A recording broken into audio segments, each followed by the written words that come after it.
Distinguido auditorio, distinguido miembro de la mesa, doctor Cabalé, doctor David Figueroa, doctora Elena Vivar. Damos inicio al segundo día de la quinta jornada de Derecho Notarial y Registral. La primera disertación de esta noche está a cargo del doctor Alfonso Caballé Cruz, a quien paso a presentar. El doctor Alfonso Caballé Cruz es licenciado en Derecho por la Universidad de La Laguna, promoción 1977-1982, cuenta con estudio de doctorado, es titular del Diploma de Estudios Avanzados de la Universidad de La Laguna, notario en Santa Cruz de Tenerife, desde el 2000 inicia como notario en 1998, notario de su actualidad, ha ocupado diversos cargos en el Colegio Notario de Canarias, actualmente es decano del Colegio Notarial de Canarias, también tiene varios cargos ha ocupado cargos importantes en el Consejo General de Notariado. El más importante de ellos es delegado para América del Consejo General de Notariado, desde 1909 hasta la actualidad. Tiene innumerables publicaciones, artículos, reconocimientos en diferentes países, Bolivia, como miembro honorario del directorio de la Asociación del Notariado Boliviano, miembro honorario del Instituto Guatemalteco de Derecho Notarial, de la Asociación del Notariado Cubano, del Notario Ilustre de Paraguay, titular de Cruz al Mérito Notarial del Notariado Colombiano. En resumidas cuentas, el doctor Cabalé, estamos ante un jurista de reconocida trayectoria, ponente en congresos, jornadas, seminarios y cursos en España y América Latina. Con ustedes dejo el uso de la palabra al doctor Alfonso Caballé Cruz, para quien pido un caluroso aplauso.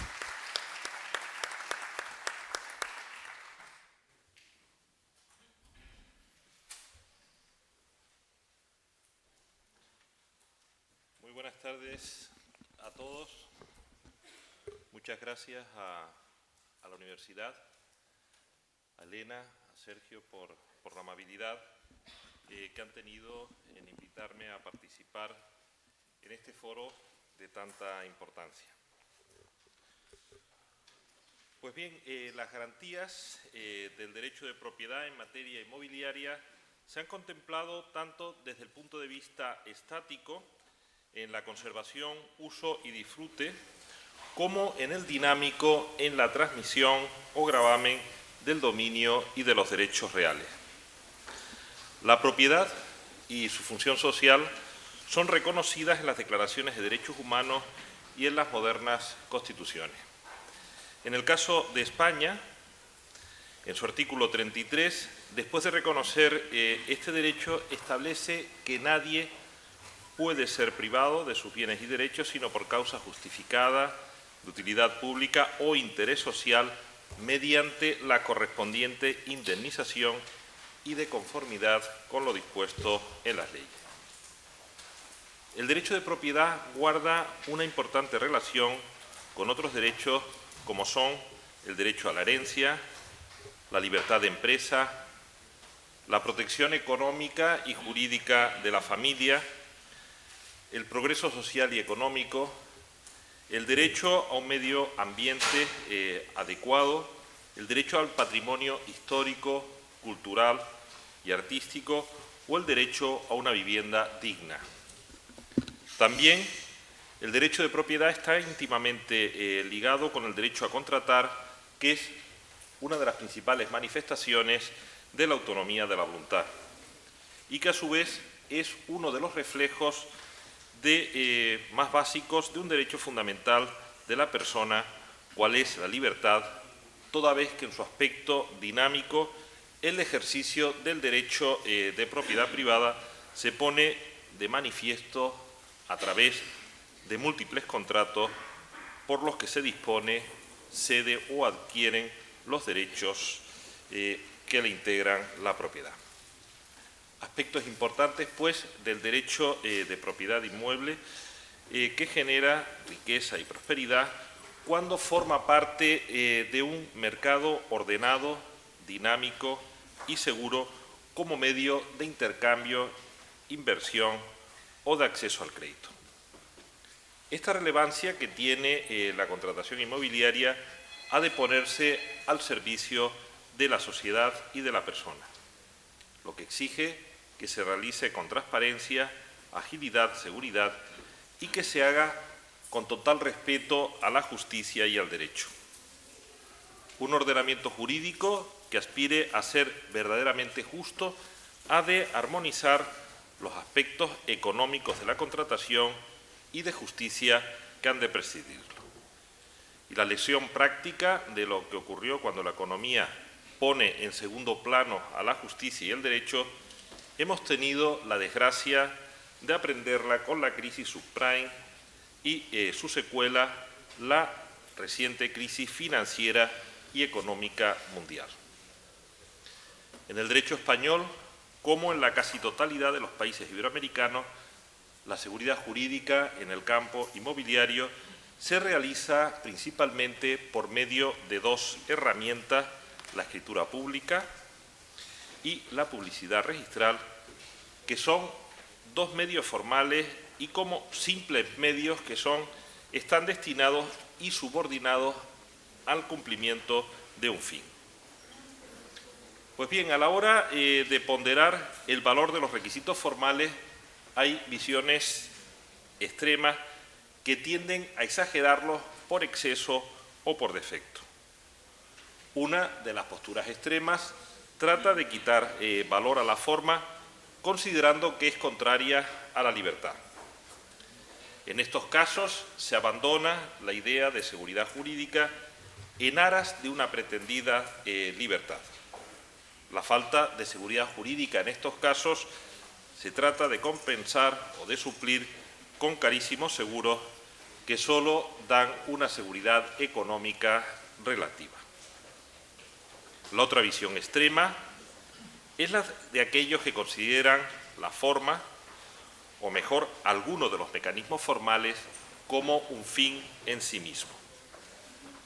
Ven en esos casos, en esos mecanismos, una panacea, una especie de agua del Jordán que todo lo limpia. Con este punto de vista, en aras de una hipotética seguridad, se corre el peligro de anteponer la forma a la verdad, a la libertad y a la justicia, que es suplida por una apariencia, por una justicia puramente formal. Pues bien, ambas posturas extremas son desenfocadas. La primera, que no da valor a la forma, olvida que ciertos mecanismos formales tienen la más de las veces por finalidad reforzar y garantizar la libertad y autonomía de la voluntad, contribuyendo a garantizar la libre, consciente e informada formación de la voluntad, la libre prestación del consentimiento, el equilibrio entre las partes y a disuadir de los incumplimientos o, llegado el caso, asegurar el cumplimiento de las obligaciones que fueron libremente asumidas. Pensemos en las donaciones de inmuebles, en las capitulaciones matrimoniales, en las hipotecas, en los testamentos, en los que la forma tiende a garantizar esa libertad. También la forma pública busca, en interés de la sociedad, el respeto al ordenamiento jurídico y la seguridad del tráfico. La segunda postura, la de los que imponen la forma de un modo absoluto por encima de la justicia y la libertad, tampoco es acertada. No debe olvidarse que fueron razones de justicia y de ética las que motivaron de manera natural el tránsito y evolución de los primitivos formalismos a los sistemas espiritualistas. En el caso de España, en Castilla, el principio espiritualista, del que también pueden encontrarse antecedentes en el Fuero de Soria y en el Fuero Real, quedó consagrado en la Ley Única del título 16 del Ordenamiento de Alcalá, principio que se ha mantenido hasta nuestros días. Y es el triunfo de los principios morales y éticos. Apuntaba Bayet que fue sin duda la influencia canónica la que motivó que se declarara la validez del contrato o la promesa, cualquiera que fuese la forma, engendrando obligación civil. Hoy, el principio espiritualista es recogido, en el caso de España, en los artículos 1258 y 1278 del Código Civil en sede contractual, principio que se haya recogido en la mayoría de los códigos iberoamericanos. En consecuencia, salvo contadas excepciones, un contrato puede celebrarse de cualquier forma, verbalmente o por escrito, incluso por signos o por señales expresa o tácitamente, y será obligatorio si cumple los requisitos mínimos exigidos para su existencia: consentimiento de los contratantes, objeto cierto que sea materia del contrato y causa de la obligación que se establezca, como en el caso español dice el artículo 1261 del Código Civil. Pero bien, la experiencia nos dice verba volant scripta manent. Las palabras vuelan, lo escrito queda. Y la realidad es que cualquier contrato está expuesto al peligro de la infidelidad de la palabra dada, a los olvidos, a dudas interpretativas, a extravíos de documentos, recibos u otras vicisitudes. De ahí que los Estados fomenten ciertos requisitos formales.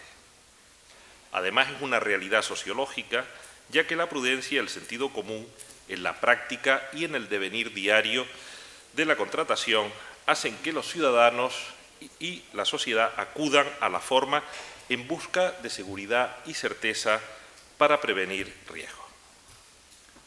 Esta raíz sociológica se aprecia con fuerza ya en el occidente europeo desde finales del siglo IV, como hace ver García Gallo, con la introducción en la práctica helenística de presentar los documentos ante la curia municipal, para darles precisamente el carácter de público, o la práctica de la sociedad visigótica de acudir al notario eclesiástico para que le redactase los documentos, que es el antecedente más próximo del notariado actual.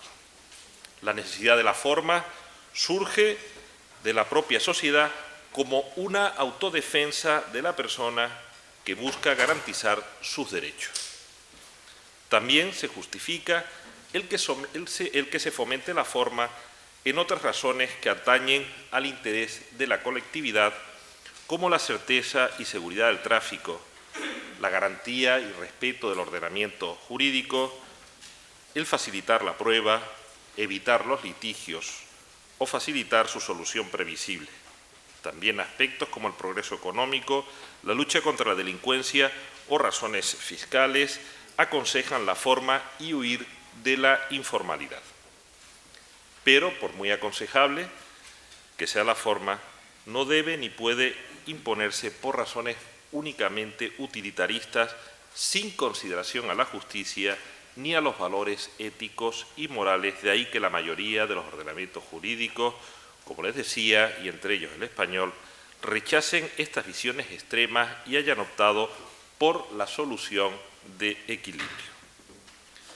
En España, el edificio de la seguridad jurídica en el campo de las relaciones jurídico-privadas en materia inmobiliaria tradicionalmente se ha apoyado en dos pilares: la escritura pública y el registro, si bien en las últimas décadas va ganando protagonismo un tercer actor, que es el catastro.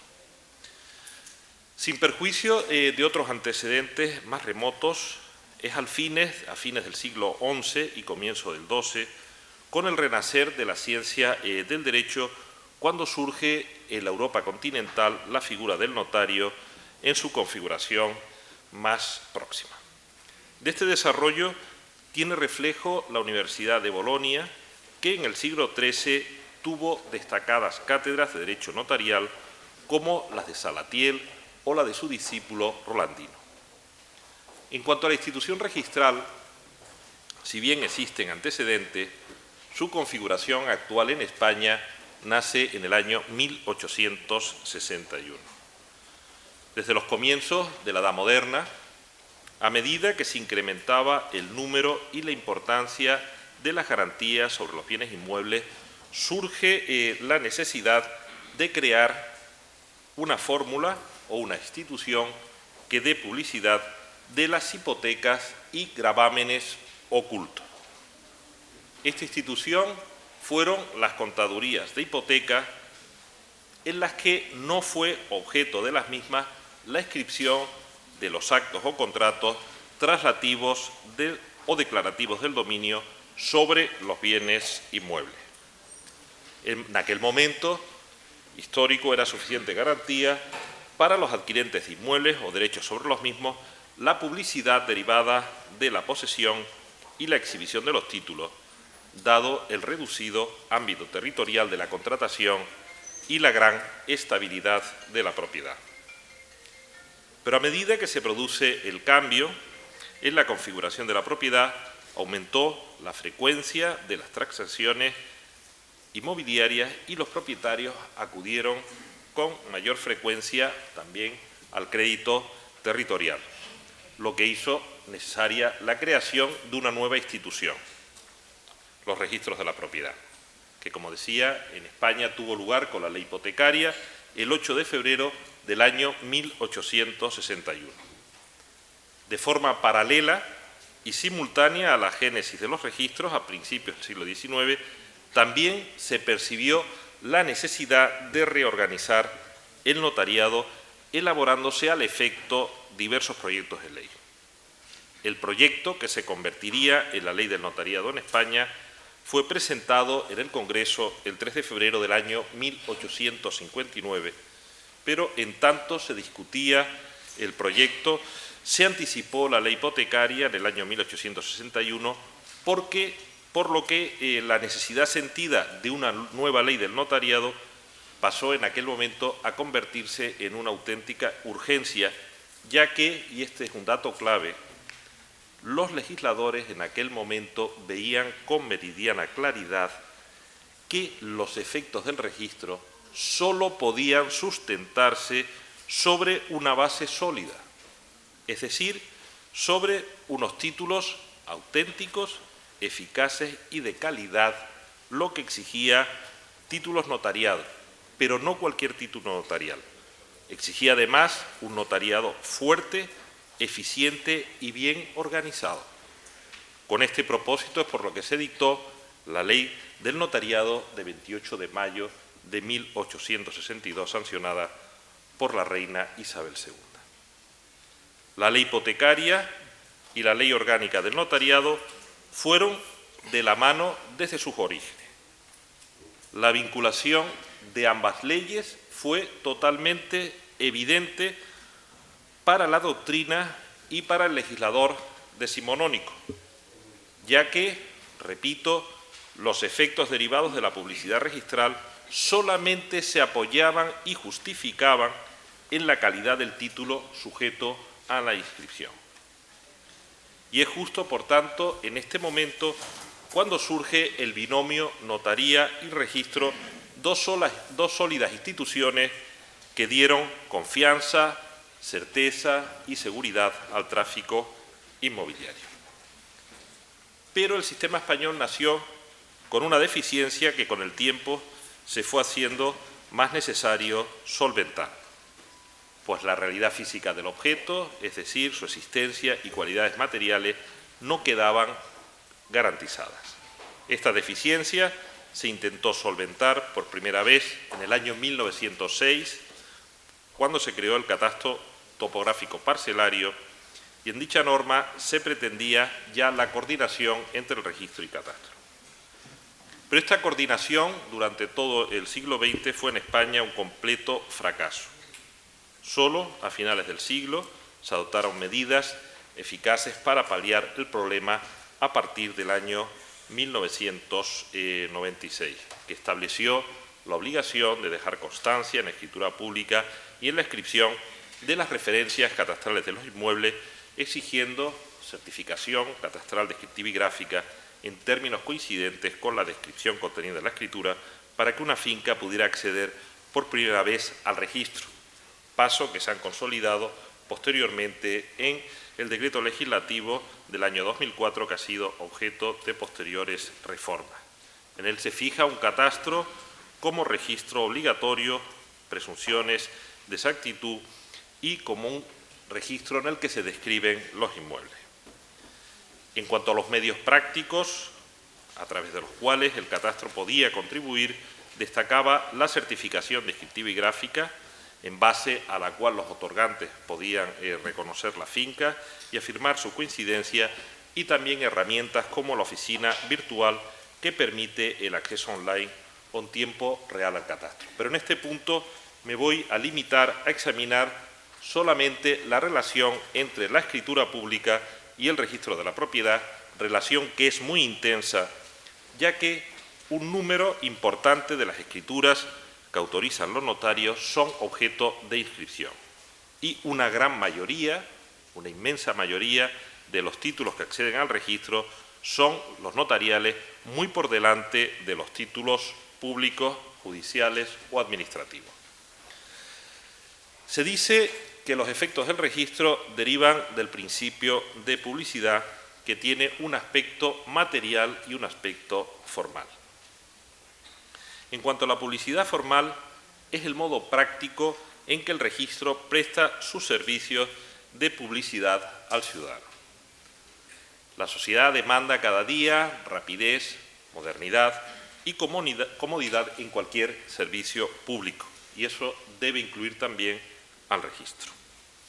El usuario del servicio registral exige también seguridad y, por tanto, una publicidad clara, ágil, en tiempo real, que sea completa y fiable cuando entrega el dinero del precio por el inmueble que adquiere. Igual que las entidades de crédito, cuando prestan con garantía hipotecaria, quieren también seguridad y, por tanto, publicidad en el momento oportuno, es decir, el momento en el que se entrega el dinero. Hoy, las nuevas tecnologías permiten que en el momento del otorgamiento y autorización de la escritura, el notario pueda acceder online a la información, a esta información jurídica relevante. Precisamente en ese momento justo, en ese momento de la verdad, sistema que desde hace años ha sido implementado en algunos de los registros de América, del que es pionero el registro de Costa Rica.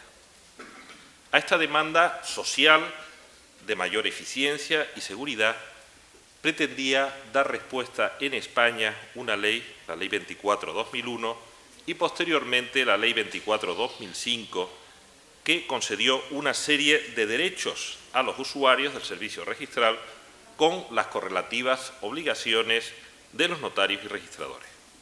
Especialmente el acceso online al registro, pero lo cierto es que lamentablemente a día de hoy, estamos hablando de una norma del año 2001, aún no se ha implementado en los registros en España. El segundo aspecto es la publicidad material. En su aspecto material, la publicidad produce unos efectos defensivos y ofensivos. Los efectos defensivos son la protección del titular inscrito mediante llamado principio de legitimación del título inscrito, presunción juris tantum, que admite prueba en contrario a favor del titular inscrito. Así, a todos los efectos legales, nos dice la ley hipotecaria, se presumirá que los derechos reales inscritos en el registro existen y pertenecen a su titular en la forma determinada por el asiento respectivo. Así dice el artículo 38. Y nos dice la ley hipotecaria también que, y los asientos del registro, en cuanto se refieren a los derechos inscribibles, están bajo la salvaguardia de los tribunales y producen todos sus efectos mientras no se declare su inexactitud en los términos establecidos en esta ley. Esto nos dice el artículo primero. La legitimación del título inscrito tiene importantes consecuencias procesales, además. Cabe el ejercicio de las acciones reales, artículo 41, el ejercicio de las acciones contradictorias del dominio y demás derechos reales inscritos, 38, el ejercicio de la tercería registral. Los efectos ofensivos tienen, por su parte, por finalidad, proteger al adquirente. Lo no inscrito no perjudica al tercero que inscribe. Es decir, los títulos del dominio, otros derechos reales sobre bienes inmuebles, que no estén debidamente inscritos o anotados en el registro de la propiedad, no perjudican a terceros. Artículo 32 de la ley hipotecaria. Y el efecto más radical de la publicidad registral, en el caso de España, el que llaman principio de la fe pública registral, recogido en el artículo 34 de la ley hipotecaria, que dice: el tercero que de buena fe adquiera a título oneroso algún derecho de persona que en el registro aparezca con facultades para transmitirlo, será mantenido en su adquisición una vez se haya inscrito su derecho, aunque después se anule o resuelva el del otorgante por virtud de causas que no consten en el mismo registro. Y sigue diciendo: la buena fe del tercero se presume siempre mientras no se pruebe que conocía la inexactitud del registro. Por el artículo 34 de la ley hipotecaria, el asiento del registro, aunque esté en completo desacuerdo con la realidad, tiene, por la confianza que ha generado el juego de la publicidad, un efecto demoledor. Prevalece sobre la realidad, es decir, incluso en perjuicio del verdadero titular del derecho y en favor del tercer adquirente que adquiera a título oneroso y de buena fe, conforme a lo que publica el registro. Pero es que hay que tener en cuenta que el artículo 34 es solamente una salvedad al artículo central, que es el artículo 33 de la Constitución española, que reconoce el derecho a la propiedad privada y a que nadie pueda ser privado de sus bienes y derechos, y al artículo 24 de la Constitución, que reconoce el derecho a la tutela judicial efectiva. Se trata, por tanto, de un supuesto excepcional. De ahí la importancia que el ordenamiento jurídico ponga los medios para que se eviten al máximo la frecuencia de estas adquisiciones a non domino, cuya excepcionalidad es la que justifica la regla. Porque si fuera la regla general, este artículo 34 de la ley hipotecaria sería un desorden total y absolutamente injustificable. Por eso, en España el registro no es constitutivo, sino declarativo. Para que no se generalicen los expolios, excepciones, tras las cuales no se olvide hay un daño a los derechos del perjudicado, el acceso al registro de la propiedad queda limitado, conforme al artículo 3 de la ley hipotecaria, únicamente a títulos públicos auténticos, revestidos de veracidad, a fin de que no se ocasionen daños a los verdaderos titulares de los derechos. Con este requisito de la titulación pública se evita que la excepción se convierta en la regla general. Y es que no se debe olvidar que el artículo 34 de la ley hipotecaria constituye la excepción y que la regla general es la contenida en el artículo anterior de la ley hipotecaria, el 33, cuando dice que la inscripción no convalida los actos y contratos que sean nulos con arreglo a las leyes. Así lo ponía de manifiesto la doctrina en los primeros comentarios a la ley hipotecaria de 1861. Morel y Terry, en sus clásicos comentarios, afirmaba: la inscripción ni aumenta ni disminuye el valor de esos títulos. Si son válidos, la inscripción asegura el derecho inscrito, se sobrepone a la tradición o posesión del inmueble. Si son nulos, nada se ha inscrito, nada se ha asegurado, la inscripción no obsta a la nulidad. De ahí la importancia de que al registro accedan títulos públicos y además títulos de calidad, pues los efectos del registro, como les decía al principio, van íntimamente ligados a la calidad de los títulos que le acceden. La verdad, previamente buscada y encapsulada en el documento público, es la que accede al registro. De ahí que se disminuyan las posibilidades de error. Por lo que los supuestos de discordancia entre la realidad jurídica extrarregistral, es decir, la verdad o la auténtica realidad, derivadas de inexactitudes o falsedades del documento, son estadísticamente o deben ser estadísticamente irrelevantes. Pero si al registro comienzan a acceder cualquier tipo de documento, documentos privados, por ejemplo, que no garanticen identidad, que no garanticen la capacidad voluntad, igualdad, libertad de los otorgantes, o no cumplan los requisitos, o adolezcan de graves deficiencias técnicas. Los casos en los que no coincide o no coincidiría la realidad jurídica con la realidad jurídica registral, con la extrarregistral, pasarían a aumentar, con lo que el registro dejaría de cumplir su función y se convertiría en un auténtico peligro del que podrían derivarse auténticas usurpaciones. La experiencia de la crisis subprime, que mencionaba antes, y las titulaciones de préstamos en los mercados financieros internacionales nos han hecho ver qué ocurre cuando algo de poca calidad se envuelve o empaqueta con una apariencia de fiabilidad y entra en el tráfico jurídico. Nos decía Bayet que no es lícito olvidar cuán esencial es el ajustamiento a derecho de las inscripciones registrales para que éstas se efectúen sin transmutaciones confiscatorias, y esto depende completamente de la exactitud del título, de la correcta conformación a derecho del negocio jurídico en el documentado. Sin esta perfección, nos decía Bayet, la publicidad del registro sería un engaño, tanto si no convalidara sus actos, a su favor los actos y contratos nulos, como si los consolidase. En el primer caso serviría para defraudar a los adquirentes y en el segundo caso serviría de instrumento de despojo al verdadero propietario, con lo cual en ambos casos constituiría una causa de desorden jurídico y social.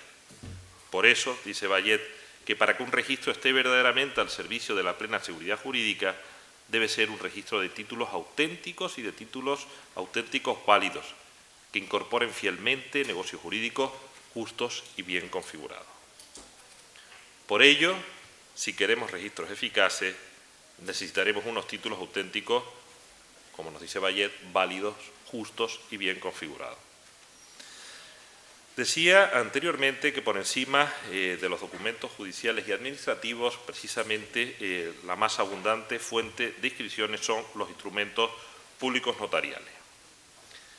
El valor del instrumento público notarial se cimenta en una serie de mecanismos o formalidades sin las cuales dejaría de producir los efectos y beneficios que de él derivan. Y es que en su observancia tienen su origen, causa y fundamento las garantías y efectos del instrumento público notarial, aspectos que paso a ver seguidamente y de los que carece la documentación privada. Por un lado, el autor del documento. La primera y fundamental garantía de la escritura pública es el notario, que es al tiempo un profesional del derecho y un servidor público. El aspecto profesional tiene la ventaja de estimular un servicio eficaz y ágil en beneficio del usuario de los servicios notariales. Fomenta el estudio, la búsqueda de soluciones jurídicas más adecuadas a los fines empíricos pretendidos por los que reclaman su ministerio. Pero no olvidemos que además la función notarial tiene un importante componente público, la fe pública. La función del notario se caracteriza, según una resolución del año 1994 del Parlamento Europeo, por ser una delegación parcial de la soberanía del Estado. Otro aspecto a destacar es la inmediación, aspecto básico. La inmediación, ese contacto vis a vis con el otorgante, constituye y fundamenta la presunción juris tantum de veracidad que tiene el instrumento público, ya que el notario opera con personas y sobre hechos presentes que tienen lugar en su presencia y de los que quedará recuerdo para el futuro. A diferencia de la labor del juez, que opera sobre hechos pasados, que necesariamente tendrán que ser alegados y probados en el procedimiento, o la función del registrador, que no tiene ese contacto directo con la realidad, no hay mediación, su único contacto con la realidad es a través de los títulos o documentos que se le presentan.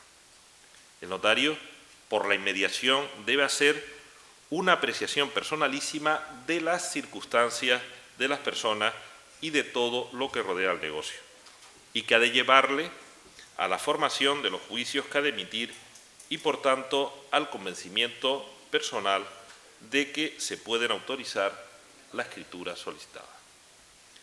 Con la inmediación, el notario puede apreciar la identidad y capacidad de los otorgantes, garantizar su libertad al evitar que existan engaños, coacciones o imposiciones de unos contratantes a otros. La inmediación del notario es además de garantía de ausencia de vicios del consentimiento, error, violencia, intimidación y dolo, y también con la presencia de los otorgantes ante el notario podrá éste apreciar el grado de instrucción e información de cada uno de los otorgantes, con lo que podrá estimar cuál de ellos es el más necesitado de protección especial a fin de realizar la función de asesoramiento equilibrador. El diálogo, en ocasiones un simple gesto o una simple expresión de alguno de los otorgantes, es la que le puede dar al notario la pista de lo que ocurre en realidad y en el fondo de lo verdaderamente querido. Otro aspecto es el asesoramiento e información. El instrumento público notarial debe ser un instrumento en el que el notario garantice no solo que no existen vicios del consentimiento de gravedad, sino además que no ha habido la más mínima o leve ignorancia, desconocimiento o impremeditación, ya que con la fe pública debe amparar que la voluntad de los otorgantes está bien formada o informada, nos dice el artículo 17 bis de la Ley del Notariado Español. Es además una garantía de igualdad, pues el asesoramiento del notario, como decía antes, debe ser equilibrador, que ponga en un mismo plano al contratante poderoso y al contratante más débil. El asesoramiento que presta el notario ha de ser también didáctico, preventivo y conformador. Aunque la labor del notario se puede realizar en la fase precontractual y postcontractual, al incluir trámites posteriores al asesoramiento y también al incluir información, materia que en los últimos tiempos, sobre todo en materia de normativa sobre derecho del consumo, cada vez adquiere mayor importancia. Lo cierto es que la labor de información tiene un límite temporal muy relevante, que es el momento del otorgamiento. Por lo que cualquier información a posteriori ya no debe ser considerada como asesoramiento, sino debe ser considerada única y exclusivamente como un mero reproche, porque ya en ese momento ya no se le puede dar marcha atrás o no cabe la posibilidad de cambiar de opinión. Otros aspectos son el control de legalidad.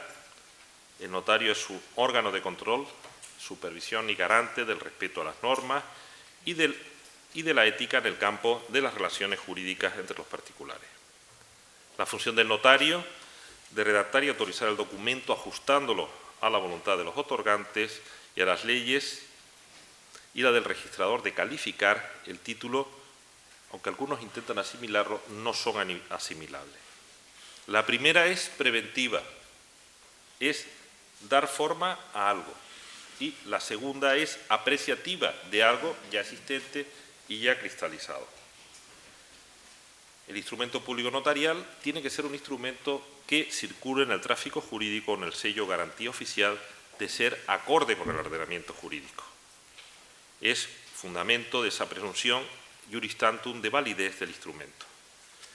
Y es una de las características más evidentes y propias y primigenias de la institución notarial. En el caso de España, la ley exige que el contrato sea conforme a las leyes. Otro aspecto fundamental, en el que no voy a poder entrar a desarrollarlo porque ya me están diciendo que me queda poco tiempo, es el de la redacción del documento. En la inmensa mayoría de los notariados latinos, el notario es el que tiene la redacción del documento. El caso de Perú es una excepción, la minuta, que plantea ciertas dificultades, puesto que el notario es conformador de voluntades. Es bueno que sea el notario, por tanto, el que redacte. También el notario es el técnico. Históricamente era el que redactaba, el hombre sabedor de escribir. Y ahí interviene la función de interpretación de la voluntad de los otorgantes.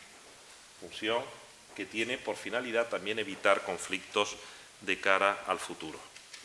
Y dentro de esa redacción, en el caso de España, se exige que sea con estilo claro, puro, preciso y con sobriedad en cuanto a la forma. Y es un aspecto relevante y mayoritario en los notariados de tipo latino.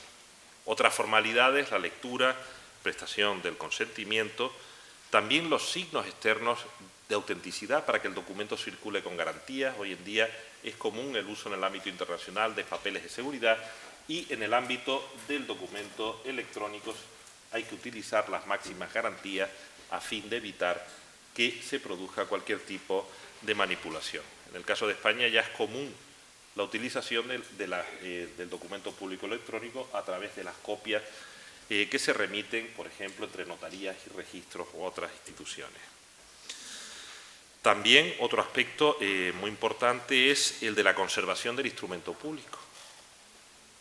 El documento privado es un documento que tiende a perderse. El documento público se conserva. En el caso mío, yo soy el archivero de Santa Cruz de Tenerife y a mí me pueden venir a pedir copias de hace 500 años. Y esas copias a veces las piden. Pensemos, por ejemplo, en una donación que se hizo a la Iglesia, es el título de propiedad, en personas jurídicas con mucha antigüedad.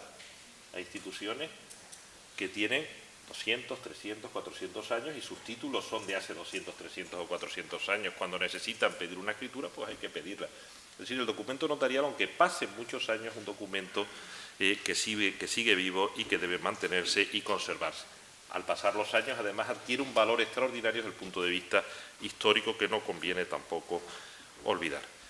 Y ya para ir terminando, otro aspecto fundamental de estos requisitos formales, que son los que le dan de verdad esa fuerza al documento, es la colaboración con las administraciones públicas. Ayer nos hablaban de la nueva base de datos centralizada del Perú en la lucha contra el blanqueo de capitales. Y es que a diferencia del documento privado, el documento público es un documento transparente. El documento privado es un documento que se guarda en el cajón y que se saca cuando uno le interesa. El documento público, que está revestido de fuerza porque se la da el Estado, es un documento que, aunque sea secreto para los terceros que no tienen interés en el mismo, tiene que ser un documento transparente, porque el Estado no puede amparar, bajo los efectos que el mismo Estado atribuye, actos o negocios jurídicos que sean contrarios al ordenamiento jurídico que se da el propio Estado. Hoy en día, lo que es la lucha contra el blanqueo de capitales, en muchos países se está centralizando fundamentalmente a través de las instituciones de crédito y luego a través de la institución notarial, y es muy grande el servicio que se puede prestar en este plano a la sociedad. Pues bien, para concluir, para que las instituciones notariales y registrales cumplan sus fines, es necesario que cada una de ellas desempeñe sus funciones de forma coordinada, con respeto y lealtad institucional. Hoy tanto notarías como registros tienen el deber de aprovechar las ventajas que le ofrecen las nuevas tecnologías de la comunicación e información para dar un mejor servicio a la ciudadanía. Las nuevas tecnologías no sustituyen la función notarial ni la registral, lo mismo que el pincel no sustituye al pintor, sino que son herramientas que bien utilizadas potencian ambas funciones, que ganan en eficiencia y hacen posible ese mejor servicio a la sociedad a la que los notarios y registradores se deben. La firma electrónica notarial y registral, el protocolo electrónico, el libro del registro electrónico son ya realidades en muchos países. Las herramientas varían en cada época. Los escribas usaron la escritura cuneiforme en tablillas de arcilla, los escribas egipcios, el papiro, los taberiones en Roma, las tablillas cubiertas de cera, los escribanos en la Edad Media, la piel o el pergamino, los notarios en la Edad Moderna, el papel, la pluma y en tiempos recientes la máquina de escribir, los ordenadores o la firma electrónica. Pero la esencia de la institución notarial y registral no viene determinada por los útiles, sino por los fines que persiguen, que en cada época se logran por la acción del notario y del registrador de la mano, cumpliendo cada uno su función, de conformidad con ciertos principios que son su guía.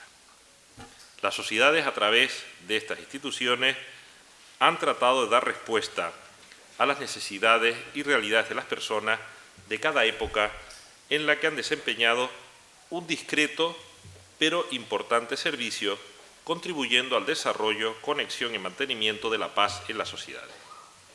En esta misma línea ya se ha posicionado el notariado mundial.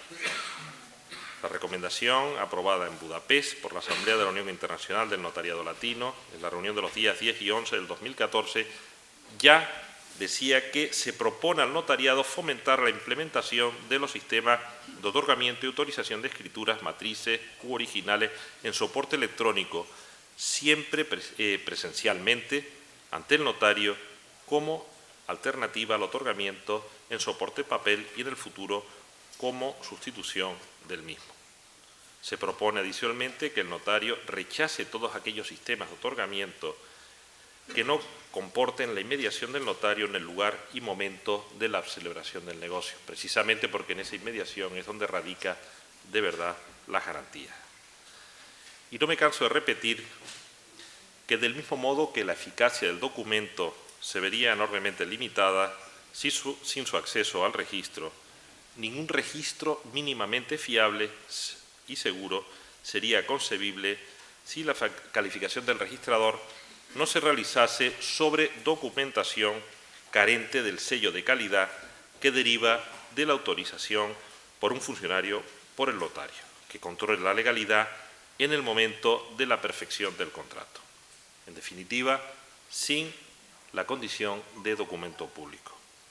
El funcionamiento combinado de las funciones notariales y registrales es un sistema sobradamente eficaz en la prevención de litigios, dando certeza y seguridad al tráfico inmobiliario, al mercantil, a las relaciones familiares, al régimen sucesorio, convirtiéndose en referente internacional.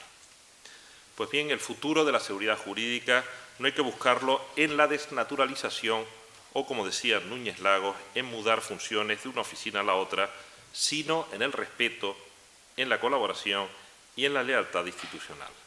Hay que hacer un esfuerzo continuado para mantener el respeto y la confianza y la colaboración. Un documento notarial fuerte y un registro fuerte, con ambas instituciones colaborando lealmente entre ellas y con otras administraciones y plenamente adaptadas a las nuevas tecnologías, son la mejor solución de servicio para la sociedad. Muchas gracias.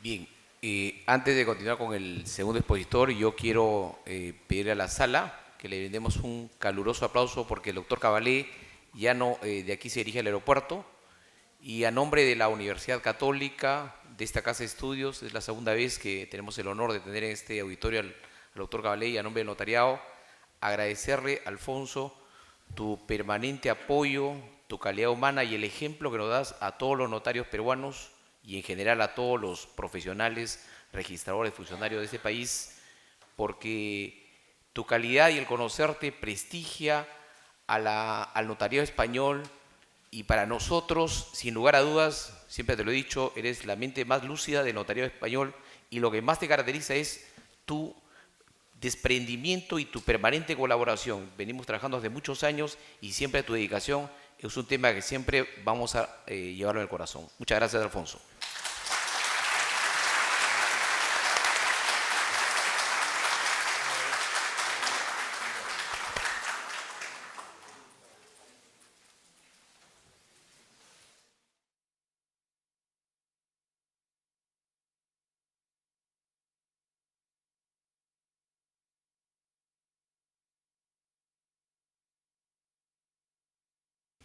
A continuación tenemos al segundo expositor de la noche.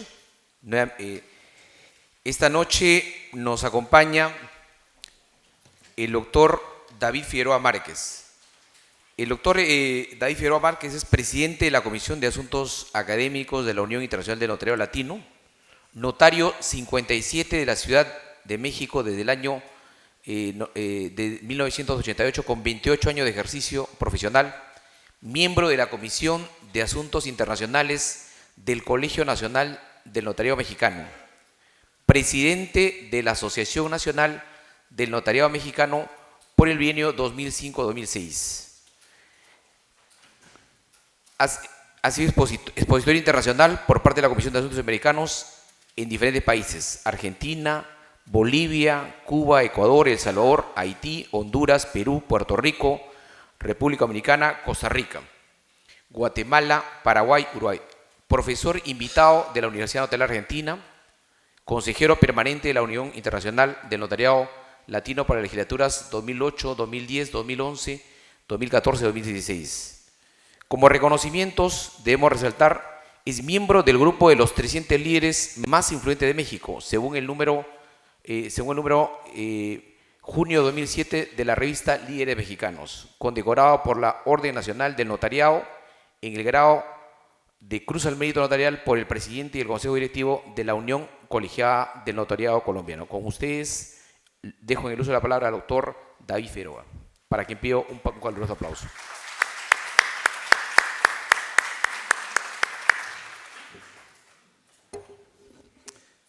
Muy buenas noches. Gracias a la Pontificia Universidad Católica del Perú, Sergio, muy amable, Elena, que nos está acompañando a nuestro colega español. Gracias a todos por su asistencia. En estas quintas Jornadas Internacionales de Derecho Registral y Notarial, me corresponde a mí, por encargo, hablar sobre los mecanismos de seguridad para la contratación inmobiliaria en el sistema registral y notarial mexicano. Me volaron la computadora.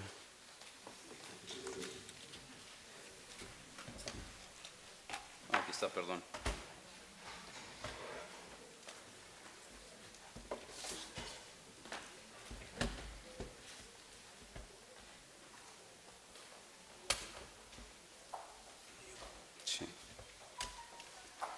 Platicaba yo con Elena sobre el tema y reflexionábamos sobre este mismo. Me ha antecedido en el uso de la palabra Cristina Armella de Argentina, mi primo, José Antonio Márquez, mi primo por el apellido, soy Figueroa Márquez, él es de Orizaba, yo soy de la Ciudad de México, guerrerense de padre y poblano de madre, y oriundo de la Ciudad de México, pero finalmente Márquez también. Me ha precedido en el uso de la palabra el maestro Gastón, y los temas que hemos tratado sobre notariado, registro, instrumento público, documento privado, inscripción constitutiva, inscripción declarativa, lo estamos escuchando ahora en Perú. Los habremos escuchado antaño en Guatemala. Si ustedes se van a Indonesia, lo escucharán igual. Si se van a Turquía, también lo escucharán en los mismos términos. Si se van a Rusia, en las mismas condiciones. Si van a Canadá, igual, en la parte del Quebec, la provincia francesa del Quebec. En Cuba, Puerto Rico, que es un estado libre asociado a la Unión Americana, también escucharán sobre notarios y registros, la autenticidad del documento, el valor probatorio, la eficacia, y en otros 80 y tantos países de este orbe lo van a oír, porque más de la sexta parte de la población mundial tiene el privilegio de contar con un notario y con un registro. Entonces vamos a oír hablar de notarios y de registros. Y todo eso se traduce en seguridad jurídica. Nuestro sistema nos brinda seguridad jurídica. Y la seguridad jurídica es eso que todos sabemos: certeza, tranquilidad, posibilidad de reparación del daño si es que se incumplen o se violentan los preceptos normativos que deben observarse o respetarse. El Estado está obligado a brindar la norma que tenemos que acatar para que tengamos una vida tranquila y exista un orden público respetable que genere una reputación como país que orille a que cualquiera otro tercero desee invertir sus capitales en un país donde hay seguridad. Puede haber diferentes formas, alguien decía, cada quien mata las pulgas de acuerdo a cómo le va o como quiere, pero nadie está peleado con su bolsillo. Entonces, siempre buscamos donde haya seguridad. Y seguridad jurídica, que es una de las especies de seguridad, amén de la seguridad pública que requerimos, pero con seguridad pública y sin seguridad jurídica tendríamos una cierta incertidumbre. Y lo que ofrece nuestro sistema jurídico es eso, seguridad jurídica. ¿Por qué? ¿Quién sabe? Y quién sabe porque hay una cantidad enorme de malosos que buscan hacernos daño. Meter la mano en donde hay calma y tranquilidad. ¿Por qué no todos nos conducimos con absoluto respeto a la norma? Esa es una pregunta que yo no le encuentro respuesta. ¿Por qué hay gente que quiere dañar a la otra gente? Abusar de la buena fe, abusar de la confianza. ¿Por qué existe eso? ¿Quién sabe? Pero existe. Y por ende, las normas tienen sanción. Si incurres o te ubicas en determinado supuesto, te va a pasar esto o aquello. Las normas punitivas existen porque la maldad existe igual que el bien. Tenemos en México los mismos problemas que tienen aquí en Perú, a lo mejor 3 veces más. Somos 130 millones de mexicanos, más los que exportamos, porque el primordial producto de exportación de México son los mexicanos. Hay mexicanos en Estados Unidos, hay mexicanos en Europa, hay mexicanos en Asia, en Indonesia, en Australia y obvio en todo el continente, ¿no? En alguna época le preguntaban a Porfirio Díaz, presidente tirano mexicano, por qué no permitía que hubiera elecciones democráticas y que hubiera un cambio en cuanto a ideología de partido y que fueran otros los que gobernaran el país, y le dijo al periodista norteamericano, no, todavía no. Mi país todavía necesita de alguien que lo conduzca y que le diga por dónde andar. Todavía necesitan tutela, porque México tiene un problema grave, le decía al periodista norteamericano. Está muy lejos de Dios y muy cerca de los Estados Unidos. Y los años pareciera que no pasan en balde y que la historia está llamada a conocerse para no repetir los errores en los que incurren o incurrimos, pero no entendemos ni aprendemos, y ahí está otra vez. Ahora tenemos un conflicto con Trump, y al principio Trump, nosotros éramos el centro de atención, y ahora es el mundo el que le tiene pavor a este señor que no tiene cerebro y tiene muchas manos largas con una cantidad enorme de macanas que le causa problemas a todo el planeta. Eso pasa cuando alguien sin conciencia y con poder hace una cantidad enorme de cosas, y eso lo podemos traducir en diferentes escenarios de nuestra vida. ¿Cuántas veces nos vamos a la Cámara de Diputados, de senadores, para que el diputado no haga?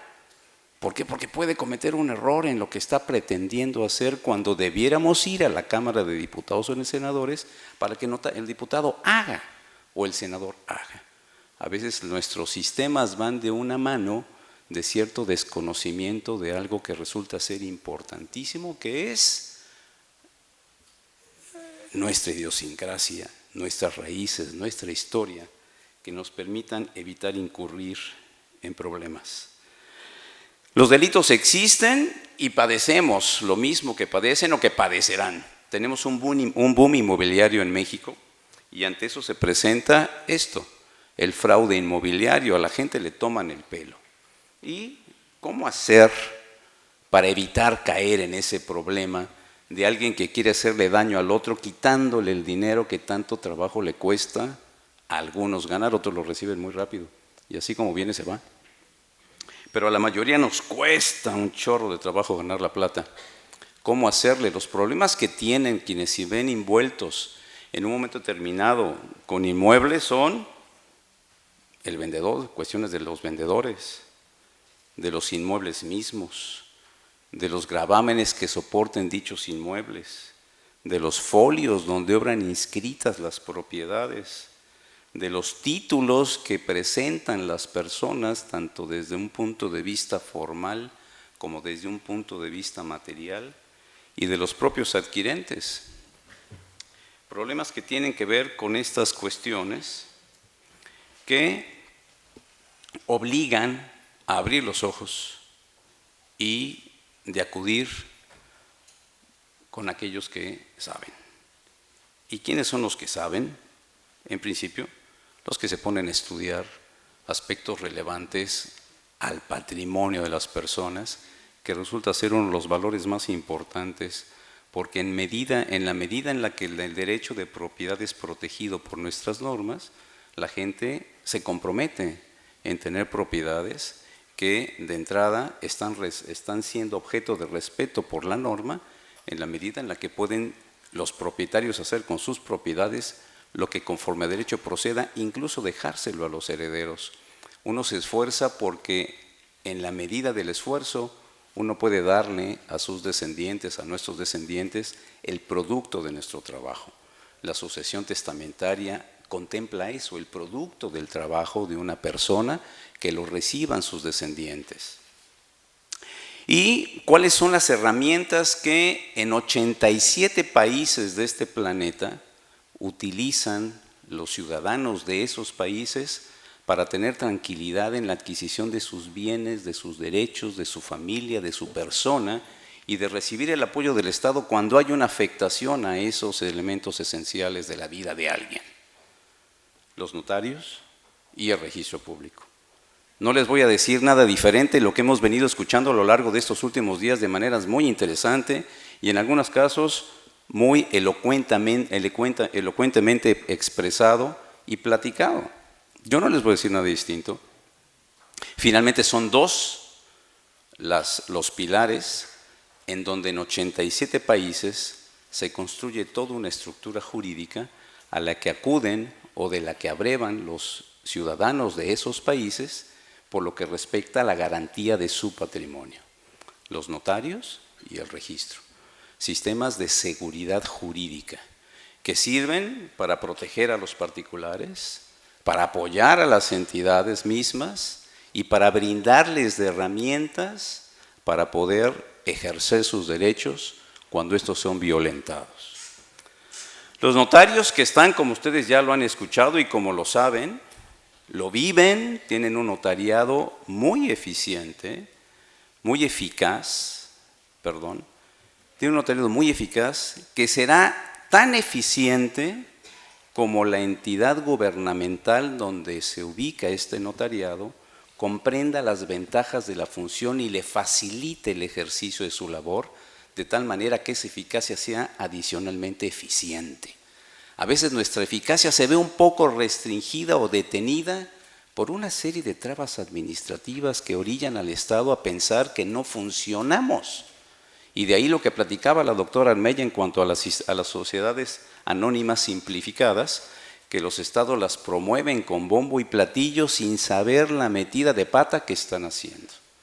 México es uno de esos países que aprobó a las sociedades anónimas simplificadas, argumentando que la actividad notarial era complicada y que se le complicaba a su vez lo que ayer nos expuso Toño, mi primo, que decía, llegó con el funcionario gringo, que salió con que lo conocía, no lo conocía, etcétera, etcétera, etcétera.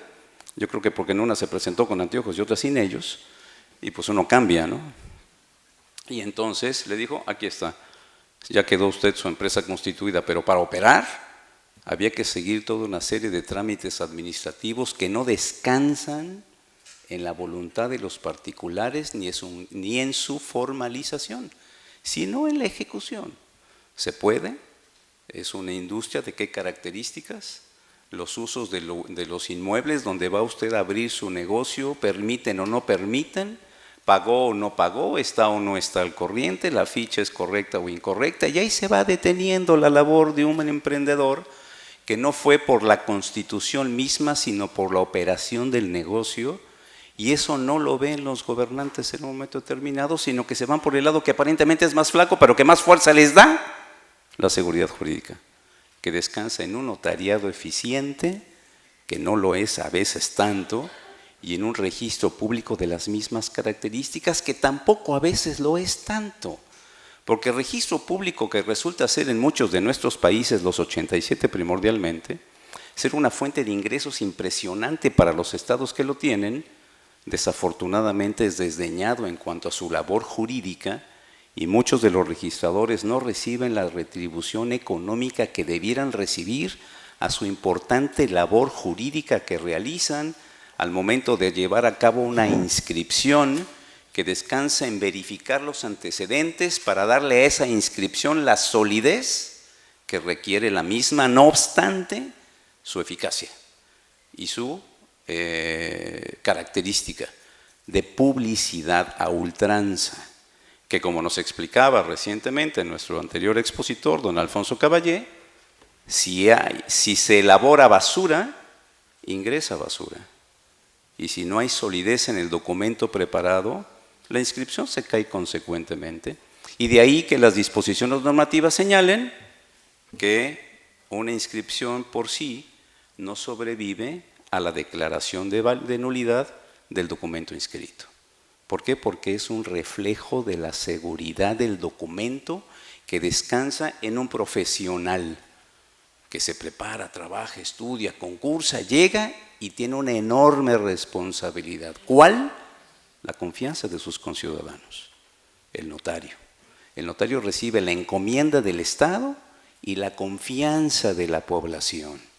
El Estado que le delega la posibilidad de decir y los conciudadanos que le confían el hacer en función de la norma que le autoriza a que todo lo que diga se considere como efectivo y se respete tal cual. Enorme responsabilidad. El registro público depende definitivamente de la función correcta del notario, de la obra del notario, el instrumento público que se inscribe. Algunas entidades establecen como viable un documento privado en atención a ciertas características, pero dice que tiene que pasar por la ratificación del notario. Y si el notario va a ratificar las firmas de un documento privado, ¿qué va a hacer? Verificar que sea congruente y que sea acorde a la norma. El notario, lo que todos ya saben, examina, revisa, checa, ve, cuida, atiende a los particulares y su labor descansa, además de la verificación normativa, en una que es más allá de eso. Hay que ver a las partes, hay que entrevistarse con las partes y verlas de frente. ¿Qué es lo que usted desea? Oiga, que yo quiero regalarle la propiedad a mi hijo, ¿qué me conviene más, compraventa o donación? ¿Qué es lo que usted va a hacer? ¿Le van a pagar? No, entonces le va a regalar. ¿Le va a regalar? No, ¿me va a pagar? Entonces una compraventa, más que una donación. Tenemos obligación de cuidar el orden jurídico, que a veces está reñido o peleado con el bolsillo de los clientes. Y algunos otros nos dicen, bueno, pues es que en la notaría de allá me sale más económico, me recomiendan una donación que usted que me está sugiriendo una compraventa porque recibo precio. Pues lo siento mucho, váyase con la notaría de allá, porque en la notaría de acá tenemos que cumplir en lo más posible la norma jurídica, que es responsabilidad del notario, porque responde a esas dos encomiendas, la confianza de la sociedad y el encargo del Estado. Tenemos que cuidar esos aspectos que ustedes ven que se los dejo, en la medida de que el notario va a confeccionar un instrumento jurídico, un documento, en donde van a quedar plasmados derechos y obligaciones. Tiene que ser absolutamente legible y completamente comprensible. Hay que redactar y redactar de la mejor manera. En 87 países, con excepción de algunos, el notario actúa de manera directa. En algunos otros recibe como consecuencia, pero al fin del día, el instrumento que se redacta o que formaliza o protocoliza es de la responsabilidad del firmante y del sello autorizante, o sea, del notario, que con todo y que se lo haga o no lo haga, tiene que ser muy cuidadoso de lo que está redactando. Para poder brindar esa absoluta seguridad, hay que estar de acuerdo con el registro público de la propiedad, y los registradores de la propiedad se convierten en nuestros colaboradores en esa honrosa profesión de brindar seguridad. ¿Qué van a recibir los registradores? La obra del notario. Si hace una tontería, el registrador revisa el documento, tiene obligación de verificar los antecedentes, ver que sean congruentes con aquello que tiene obligación de cuidar y guardar. De ahí la especialidad del bien, de ahí verificar el consentimiento, que implica una voluntad de hacer, con el consentimiento de cancelar el asiento de titularidad para abrirlo a favor de otro, ver que haya una congruencia en cuanto a titulares registrales para que no se rompa esa cadena necesaria y ese eslabón sólido de seguridad. El tracto sucesivo se ejemplifica como esa serie de eslabones que van determinando un adquirente anterior, enajenante posterior, y el eslabón es el reflejo ¿de qué? De solidez, de solidez, de seguridad, de encadenamiento a algo que permita que no se rompa lo nuevo que están haciendo y que se está encadenando. Y después de haber revisado todo eso, de ver que se hayan satisfecho los elementos necesarios, inscribe. Inscripción que es por los siglos de los siglos, en la medida de que no haya habido una transmisión o no haya habido una afectación por autoridad del Estado que en ejercicio de su derecho expropie un bien, que esa es parte de la garantía de la propiedad. No podrán quitarme lo que es mío en la medida de la seguridad si es que no hay una acción del Estado que me expropie previa o mediante una indemnización, si fuera el caso. Pero si no es así, la inscripción es por los siglos de los siglos, a grado tal que si sucede el fallecimiento del titular y los adquirentes posteriores no llegan al procedimiento sucesorio necesario para la adjudicación de los bienes relictos, sigue la inscripción a favor de un titular ya no vivo. Y el gobierno, el Estado, el gobierno a través del registro, está obligado a mantener esa propiedad a favor de alguien que ya no vive.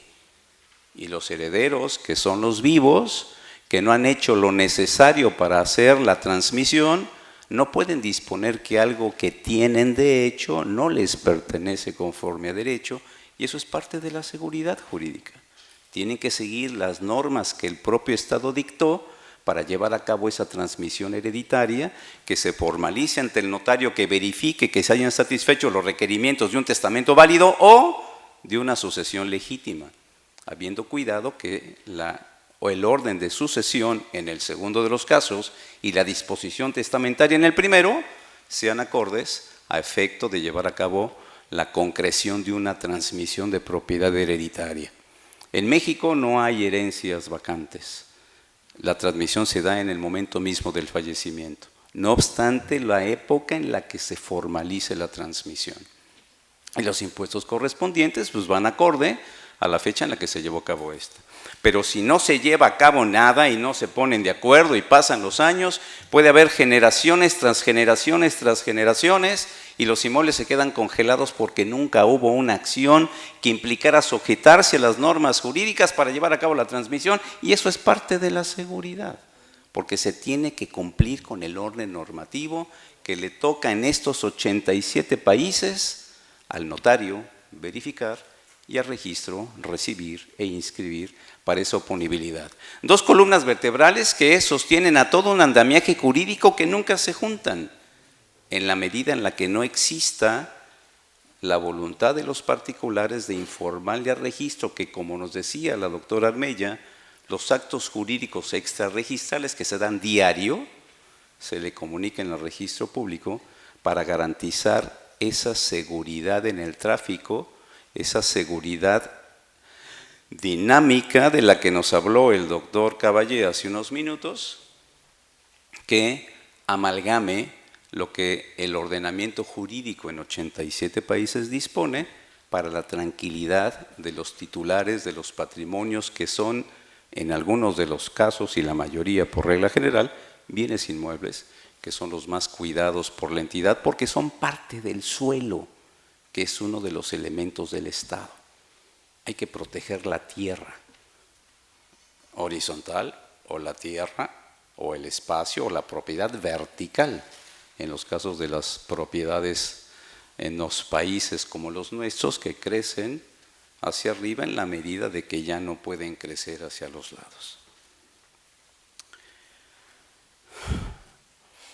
El Estado también tiene que cuidar un poco y hay algunas otras instituciones que buscan que en el caso de desarrollos inmobiliarios haya intervención para evitar cláusulas abusivas, algunos contratos leoninos, lesivos para los adquirentes, como nos platicaba la doctora Armella, y los consumidores tienen en algún momento determinado un ombudsman que les apoya para revisar esos clausulados en los casos de desarrollos inmobiliarios, que en el caso de México se dan día con día, porque somos muchos ahí los que necesitamos un espacio donde vivir. Felicidades, cumplen 100 años y les deseamos muchos años más. Con motivo de eso, estamos celebrando estas 5ª Jornadas Internacionales de Derecho Registral y Notarial en manos de la Academia Notarial Americana, que déjenme les cuento, es una de las instituciones de mayor relevancia en la Comisión de Asuntos Americanos, que es esa organización que en el mundo se encarga de verificar que la función notarial en el continente se realice de manera que sirva lo mejor posible a los habitantes de este continente. En este continente tenemos a 85,000 notarios que día con día están realizando una labor de cuidado y protección a los intereses de aquellos que acuden a sus oficinas a buscar su orientación, su consejo, su asesoría, su protección mediante la confección de un instrumento público. Entonces, en esos países, los notarios realizamos esa labor y estamos ahora con el notariado peruano, que entre las comisiones que tiene esta comisión está la Academia Notarial Americana, que por fortuna tiene un asiento ya permanente. Ese es el órgano de estudio, investigación y difusión y enseñanza de la labor notarial y registral, no tanto así a los notarios, sino a los estudiantes de Derecho como los que acuden a esta universidad, que sepan qué es la labor del notario, qué es la labor del registro, en qué sirven una y otra, y el notariado peruano pues se ha comprometido a tener la sede permanente de la Academia Notarial Americana, y este curso es el primer trabajo que realizamos en conjunto con la universidad, con una universidad, que en este caso lo es, una jovencita de 100 años, que acabamos de firmar el convenio con el señor rector, el señor decano de la Facultad de Derecho, y son ustedes los primeros asistentes. Si bien es cierto que es una 5ª jornada, es la primera en coordinación con el notariado mundial, específicamente con el notariado americano, y los 85,000 notarios por conducto de su servidor les agradecen el apoyo y su asistencia. El lema de esta prestigiosa casa de estudios es: y la luz brilló en las tinieblas. Las tinieblas que son la ignorancia, las tinieblas que son el caos, las tinieblas que son el desconocimiento o las ganas de fastidiar al prójimo. O sea que ustedes y todos, con el conocimiento, lo que buscamos es la verdad, que nos hará libres y que nos permitirá conocer y distinguir lo bueno de lo malo. El amor al prójimo buscamos también, porque si ama a Dios y ámate a ti, ama a tu prójimo como a ti mismo, todos queremos ser bien tratados, todos queremos ser protegidos, todos queremos ser cuidados, y en ese orden de ideas, el cuidar a nuestro prójimo, el no hacerle daño, implica un principio de respeto a uno mismo. ¿Cuál es la misión primordial del notario? La verdad. Y de ahí que este latinajo nil prius fide sea la puerta de entrada a toda institución comprometida con la verdad. Esa verdad es la estrella que guía al notario y es el principal producto de su función, y la estrella que guía este barco en este mar turbulento es lo que nos va a permitir conducirnos de la mejor manera posible con nuestros semejantes para conseguir protección, seguridad y certeza, que nos las da el conocimiento. ¿Y el conocimiento de qué? De que hay que conducirnos de la mejor manera posible, con honestidad, con lealtad y con verdad para con todos los que convivimos. El notario vive de la verdad, lo que es un honor, y al mismo tiempo es una enorme responsabilidad, porque si el notario falla, tiene que responder. ¿Quién? ¿El Estado? No, el notario. Si el Estado falla, ¿quién responde? El Estado. Y el Estado es un monstruo de 100 cabezas. Es la dependencia A, es la dependencia B, es la dirección A, es la dirección B. Presente su reclamo por oficialía de partes, espere a que le comuniquen, no lo sé yo, eran 5 ejemplares, presentó 4, era hoja membretada y usted presentó hoja simple, no era un escrito libre, tiene que sujetar este formato y debe haberlo presentado de las 8 a las 9 porque es la hora en la que se reciben los documentos. Si no lo presentó, no se lo recibimos. Oiga, pero es que me dañaron y una serie de cosas, lo siento mucho, la atención es de lunes a jueves porque los viernes no trabajamos. Eso no nos pasa a nosotros. ¿Por qué? Porque el Estado nos encarga el ejercicio de la verdad, nos autoriza el uso de la fe y nos encomienda la confianza de uno de los elementos más valiosos, amén del territorio, que es la población. Por lo tanto, si el notario comete un error, mete la mano en lugar de meter la pata, tiene que responder. ¿Y cómo responde? Económicamente, responde con la libertad y responde con lo más grave que tiene una persona: el señalamiento, el desmérito. Ese notario metió la mano. Y esa reputación salpica a los colaboradores, a los descendientes por los siglos de los siglos. El notario a quien se le confió la mayor de las confianzas, desvirtuó esa confianza. Y la confianza que tarda años en construirse, nos refería a mi primo, que lo vi pasar por acá, Bernal Díaz del Castillo, le dio vida al primer municipio. Toño, Veracruz. Es de Veracruz él. Yo soy de Guerrero y mi madre de Puebla, pero nací en la Ciudad de México. Pero finalmente somos primos. Y se creó el primer municipio de la Villa Rica de la Veracruz porque eso lo dijo don Bernal Díaz del Castillo. ¿Y quién lo duda? Nadie. El señor le compró al señor, la señorita le compró al señor, ¿y quién lo duda si lo dice el notario? Nadie. Y para que no esté el comprador exhibiendo o trayendo consigo en su bolsillo el título de propiedad y mostrándole: yo acabo de comprar, yo acabo de comprar, yo acabo de comprar, yo acabo de comprar.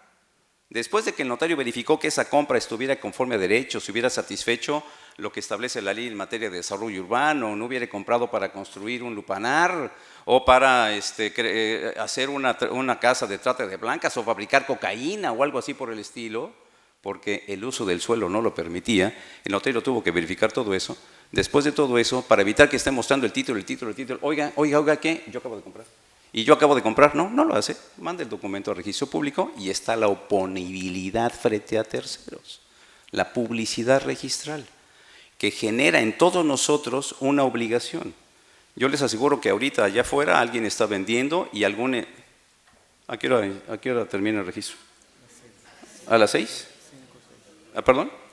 A las 5. Bueno, mañana se inscribe. Pero se inscribe y todos tenemos una obligación. Conocer que alguien ya compró un inmueble y si queremos vincularnos con ese inmueble tenemos que cumplir con nuestra obligación, que es ir al registro público y verificar que se haya satisfecho, o sea, que el que me está vendiendo sea el propietario oponible. Si yo no cumplo con mi obligación, no puedo argumentar cuando me vea violentado mi derecho el que compré, porque no cumplí con mi obligación, o sea, no soy adquirente de buena fe, que nos señalaba la doctora Armella ayer también. La buena fe implica cumplir con la norma, para poder tener el respaldo de la norma y la protección del Estado, de ahí la seguridad jurídica, que es el principio sobre el cual descansan 87 países en este planeta. Más de la sexta parte de la población mundial, los chinos incluidos. Ellos no hicieron el sistema, lo tomaron afortunadamente.